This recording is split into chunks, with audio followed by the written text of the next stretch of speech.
করে বলা যায় না, বাস্তব কথাটা তুলে ধরলাম। হজের মৌসুমটাই দুই ভাই বিমানের চড়ছে একসাথে। জেদ্দা বিমানবন্দরে নামার পরে বাবা গাড়ির দিকে কেবল নামছে, যারা জেদ্দায় গেছেন তারা জানেন পৃথিবীর ভিতরে যত বড় বড় এয়ারপোর্ট আছে, আল্লাহ তো অনেক এয়ারপোর্টে আমার নিছে। আপনারা মালয়েশিয়া এয়ারপোর্ট যদি যান, বাংলাদেশের অন্তত 25টার সমান একটা মালয়েশিয়ান বিমানবন্দর। কয়টা? বাংলাদেশের 25টার সমান একটা।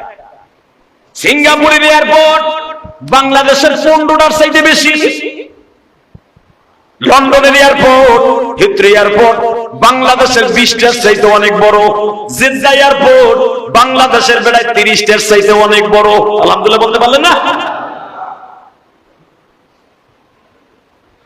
তারপরে একটা গরিব দেশ ইন্দোনেশিয়া, এটাও বাংলাদেশের চাইতে 25টার সমান। ইন্দোনেশিয়ার এয়ারপোর্ট, কারণ এয়ারপোর্ট তো একটা দুইটা ঘুরি নাই, আল্লাহ তো ঘুরাইছে।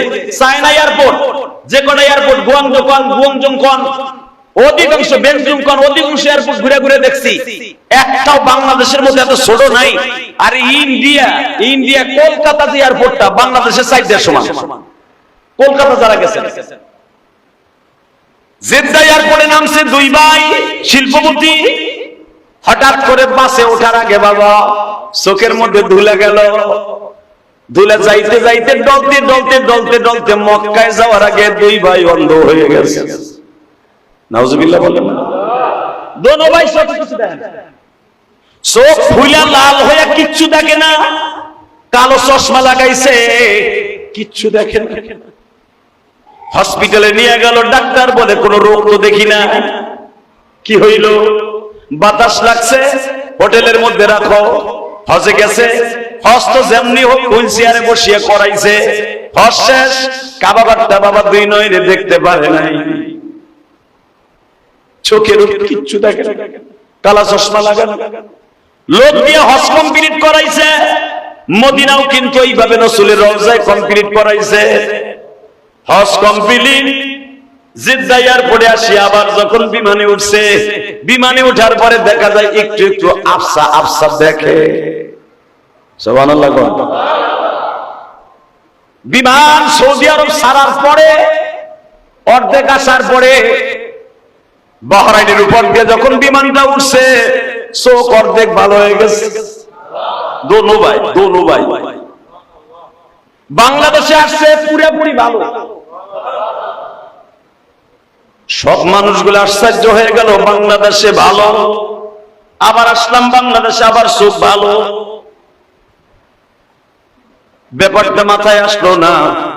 আসলে ভাই সত্য কথা কত, তোরা এই অবস্থা কেন? কাবাঘরটা দেখতে পারলি না, রাসূলের রওজাটা দেখতে পারলি না, কোন রকম ভাবে হজটা কমপ্লিট করে আসলি, লোকের মারফতে হুইল চেয়ারে বসিয়া ছাপা মারা টপ করলি, তাও ছাপা পাহাড়টাও দেখতে পারলি না, চোখ বন্ধ হয়ে গেছে, চোখে কিচ্ছু দেখলি না। ঘটনাটা কি একটু বুঝায়া কব? কোন হাজির কাছে বলে নাই। বলতে বলতে বলতে বলতে হজের 1 মাস পরে একজন বুজুর্গের কাছে দিয়ে বলে, হুজুর বাংলাদেশ থেকে বিমানে উঠলাম চোখ ভালো, জেদ্দা নামলাম চোখ খারাপ, জেদ্দার থেকে বিমানে উঠলাম আবার চোখ ভালো হওয়া আরম্ভ হইল। বুজুর্গ জিজ্ঞেস করলেন, আপনারা চিনবেন আল্লাহর ওলির নাম? বললে বলতে চাই না। আল্লাহর ওলির কাছে আইসা জিজ্ঞেস করে, এই চোখ কেমনে কি হইল? কিছুই বুঝতে পারলাম না। আল্লাহর ওলি চট করে বলে ফেললেন, এই চোখ দিয়ে এমন কোন কাজ করছেন কিনা যার জন্য আল্লাহর ঘর দেখা আল্লাহ হারাম করে দিয়েছে। দুই ভাই একান্তিত হয়ে কান্দে আর বলে, হুজুর গুলশান বানানিতে আমরা দুই ভাই বাড়ি, কোটি কোটি টাকার মালিক, শিক্ষিত কম হই নাই, কিন্তু সবচাইতে কষ্টের বিষয় আমরা দোনো ভাই বিবির কারণে আমাদের মা বাবাকে বৃদ্ধাশ্রমে রাখছি। এইটা ছাড়া তো আর কোন গুনাহ দেখি না। হুজুরের কাছে বলতে বাধ্য হইল, হুজুর মা যেদিন মারা যাবে বৃদ্ধাশ্রমে, ওদিন কেঁদে কেঁদে বলছি, বাবা আয়ুব রে, আমি মা তোর জন্য কাঁদতে কাঁদতে অন্ধ হয়ে গেছি। তোর বাবাও একদিন প্রাইমারির হেডমাস্টার ছিল, তোর বাবাও তো না দেখতে দেখতে কাঁদতে কাঁদতে চোখ দিয়ে পানি পড়তে পড়তে তোর বাবা অন্ধ। বৃদ্ধাশ্রমে রাইখা তোরা আমাদের দুইজনকে অন্ধ বানাইলি, আসতে পারে মালিক তোদেরকেও দুনিয়ার থেকে অন্ধ বানাইয়া লয়া যাইতে পারে।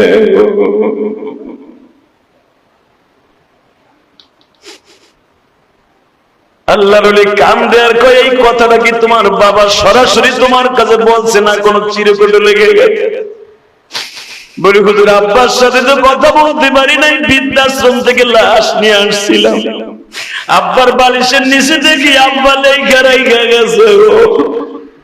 তোরা আমাদেরকে জীবন দশায় তবু দুই বাইরে দেখতে পারলাম না, তোরাও দুনিয়ার থেকে দেখে ঠিক মতো চোখ লয়ে যাইতে পারবি না। আল্লাহর ওলির আর বসতে বাকি না।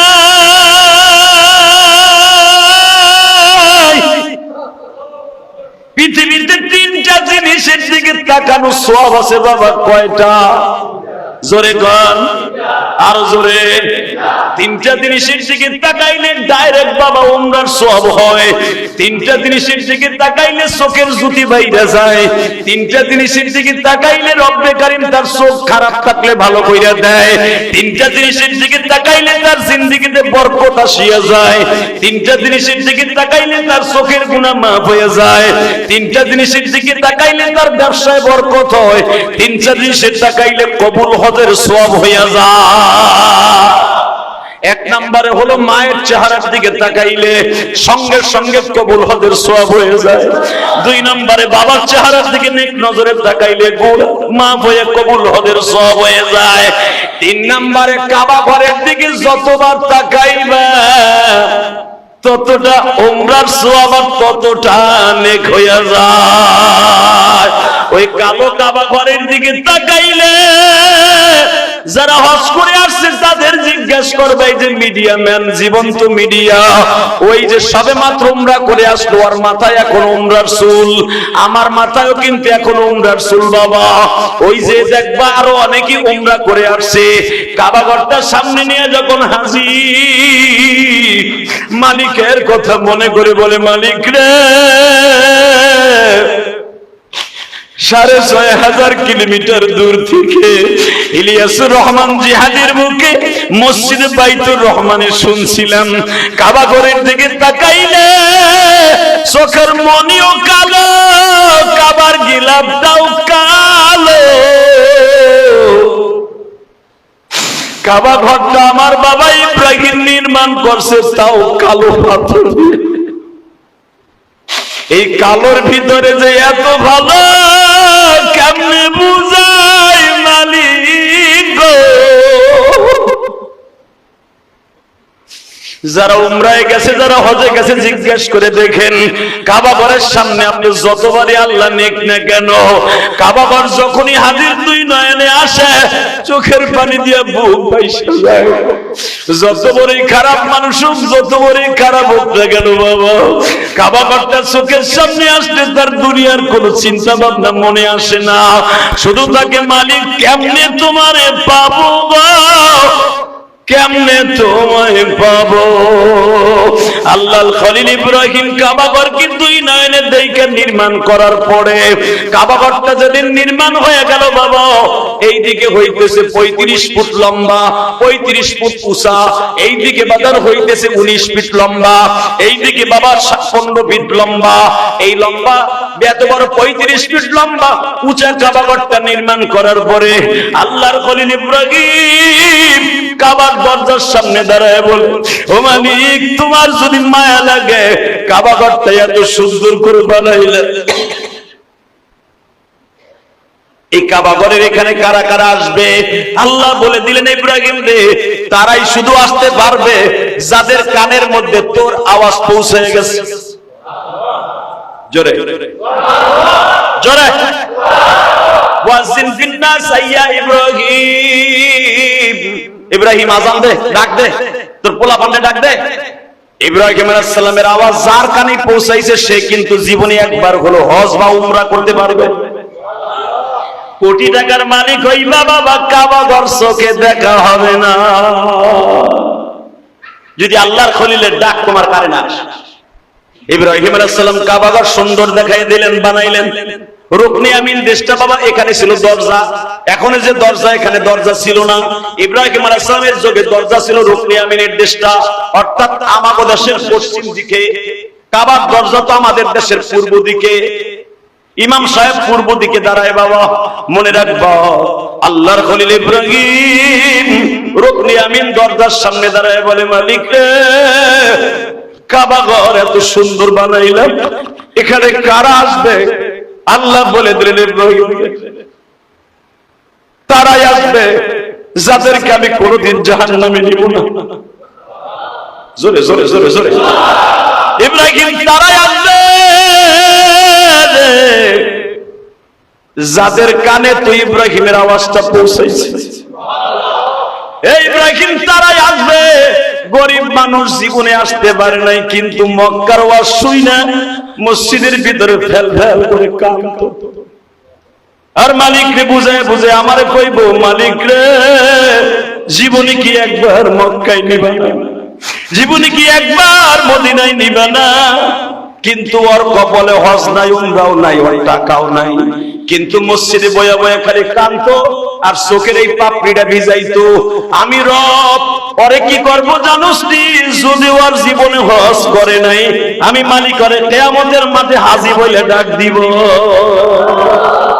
মদিনাতে শুয়া কান্দে নবীজি আমার, সব মাত্রে তুমি মাওলা কবুল করে নাও।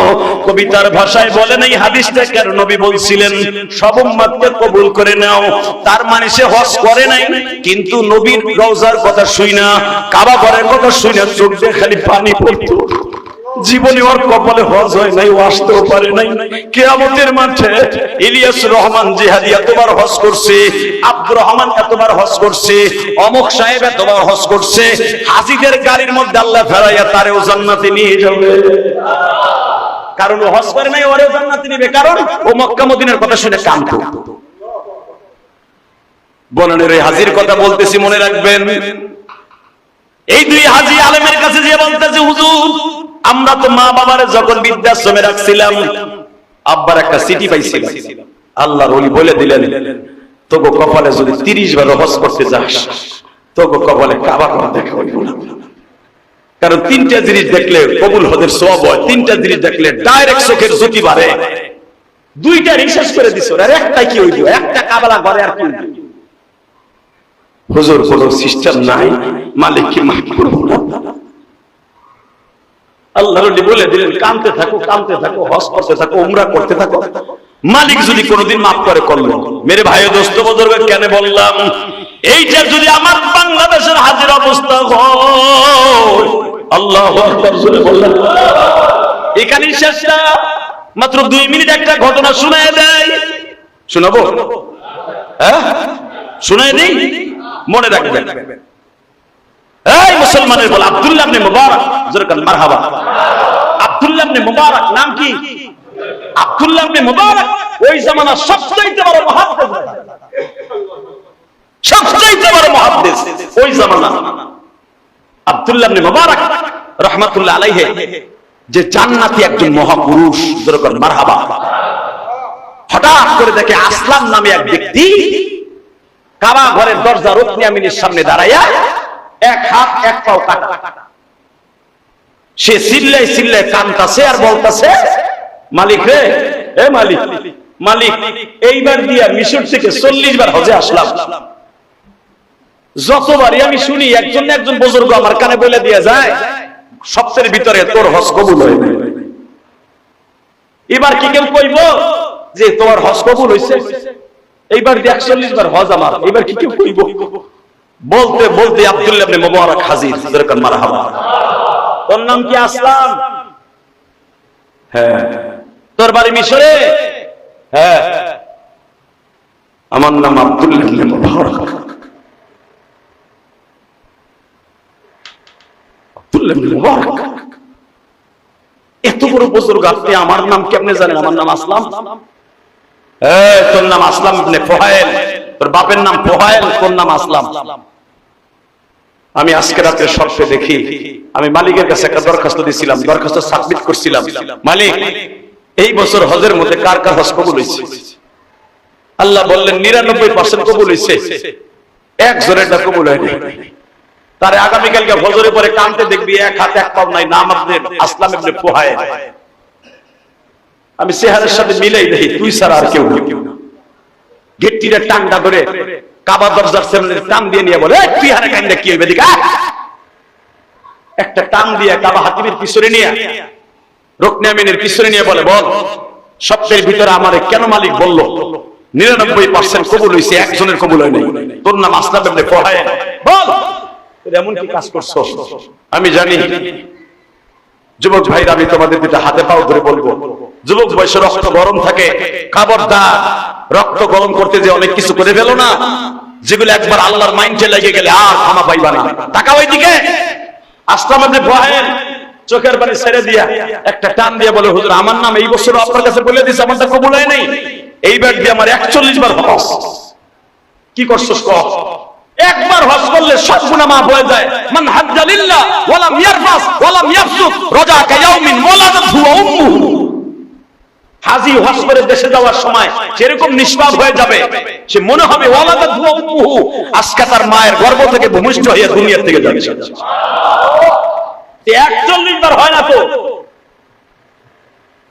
হুজুর, সেই কষ্টের কথা বলেন না। আমি কাপড় ব্যবসায়ী, বিশাল বড় কাপড় ব্যবসায়ী ছিলাম।